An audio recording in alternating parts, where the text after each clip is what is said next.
Let me ask you this.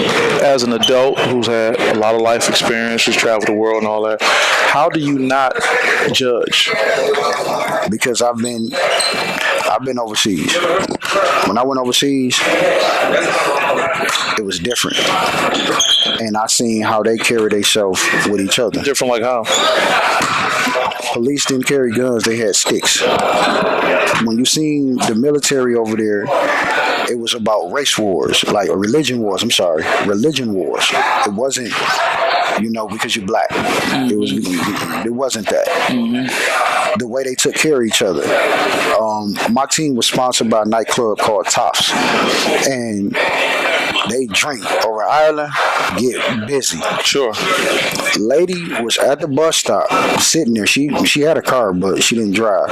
She was at the bus stop, pissy drunk. Excuse my language. Sure, yeah.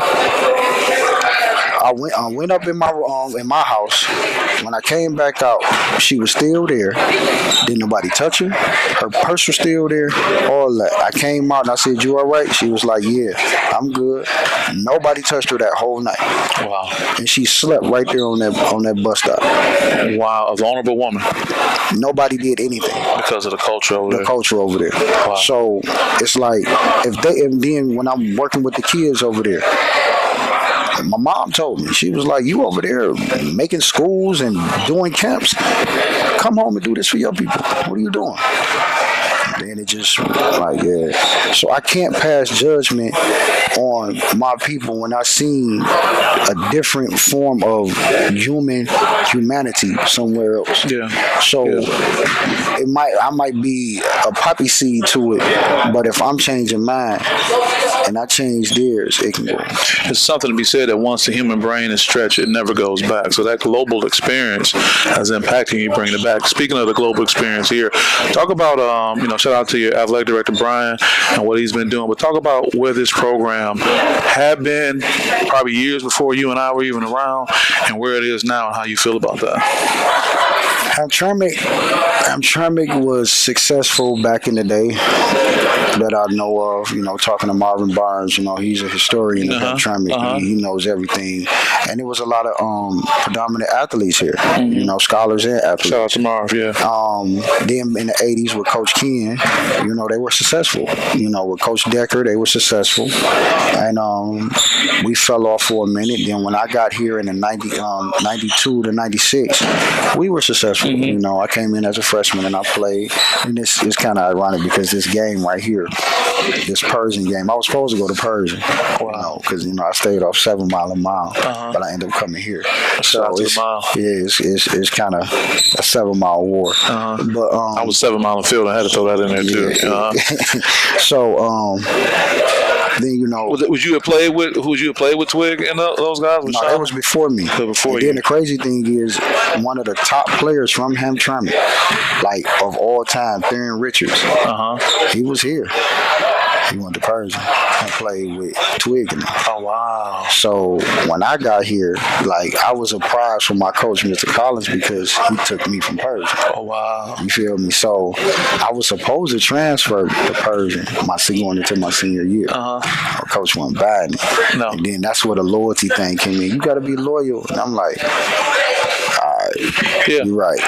And that's kept it full circle to, have you back here with a different kind of connection. So my years, we were good. And then we had Aaron Brock and Elijah Warren the following years. Now, we was trying to get them to play our year. Sure. Because them two, if we'd had them two, we would have made a good run. Sure. But they was only in the 8th grade. Okay. So, but those two, and then we had Leo Wells and Carden's Huffman, and they had great. They continued on. But after their years, I think we won a game or more than 2 games in 20 years. What? So, wow, that's a serious drop. Yeah, so when I came back, I was working with the JV. Me and Elijah came back. We came back. I was working with the JV and assistant on varsity for about 3 years.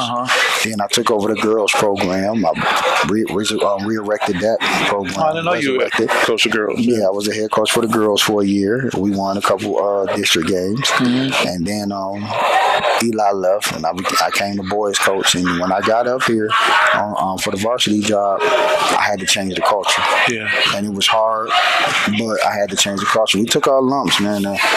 It was a couple 50, 60, 70 point losses. You know, Jewel is going crazy on us in the district. Oh, man. Juan sitting over there laughing at me. I bet. Yeah. He laughing at me like, y'all play hard, man. Y'all play hard. Like, you don't want to hear that, dude. But like now, it's just development. Developing my young kids. I just had a plan. I'm going to take these young kids and I'm going to prep them. I'll put them in high school together. And boom, Here we go. And it's like I documented a lot of it. Ran out of money again, but I was working with the Toughness series, and we have like on YouTube on our channel, we have episodes. And the crazy thing, we was watching it a couple nights ago, and it's just like just seeing them on the film. They in the 8th, 7th, 8th grade.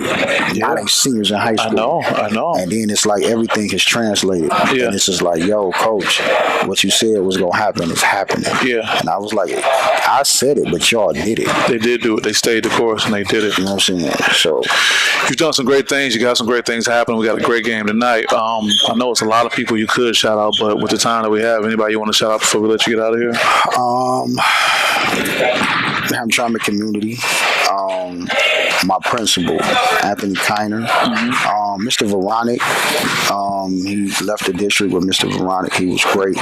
While he was here, Miss Jordan, Ashley Brock.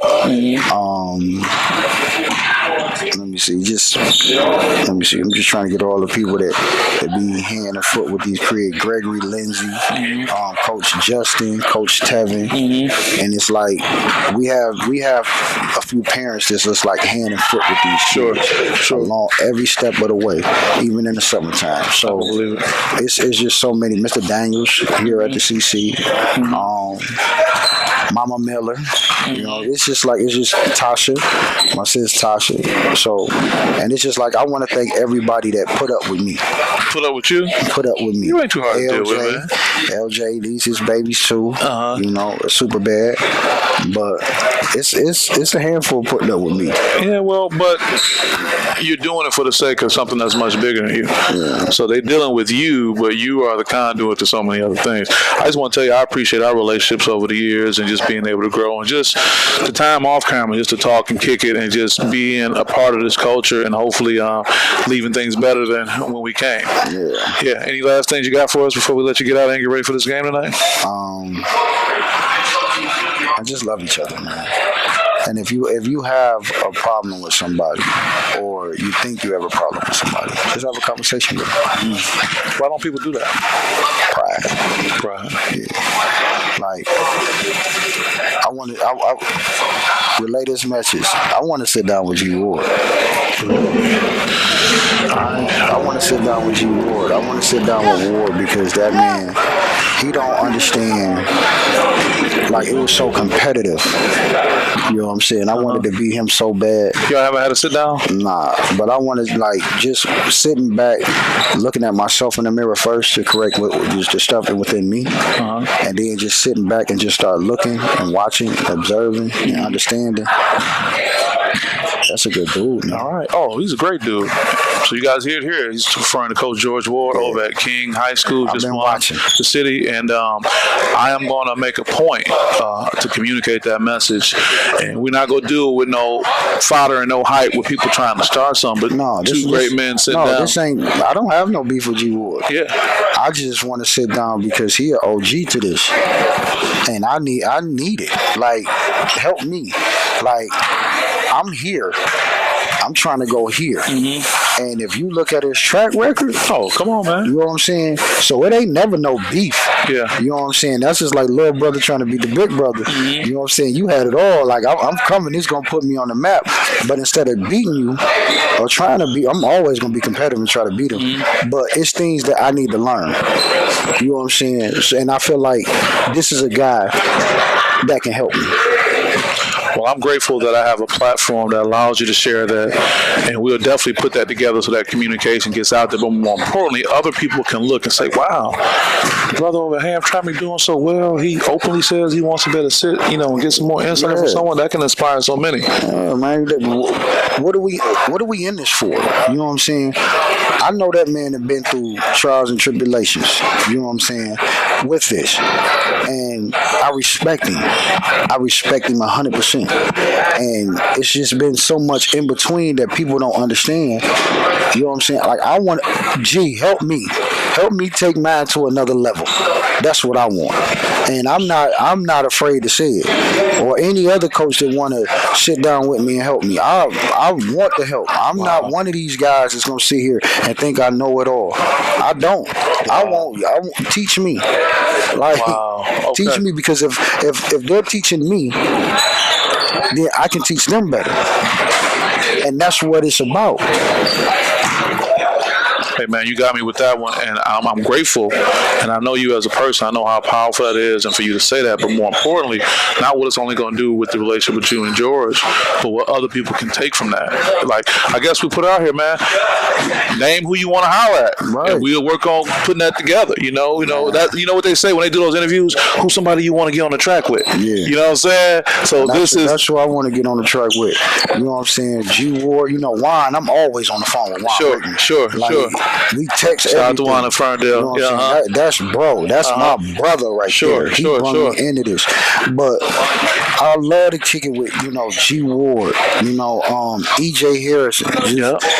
Guys. Interim head coach at Wayne State right now. So, and it's just like I love to sit down with these guys and pick their brain, because it might be something I can teach them and they can teach me. Well, what we're going to do right here is going to be historic. Is that what you've done is giving me another element to my work at SPS.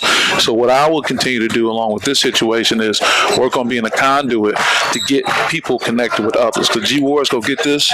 I'm going to text them, hit them up, and say, "Hey, you need to holler at your man. Check this out." But this is going to be the beginning of what we can do, and we can look back on that. But I appreciate you putting that out there. Thank you. And I want to say one more thing. Please. I got the message from Babe Bush when my brother got murdered. He checked in with me.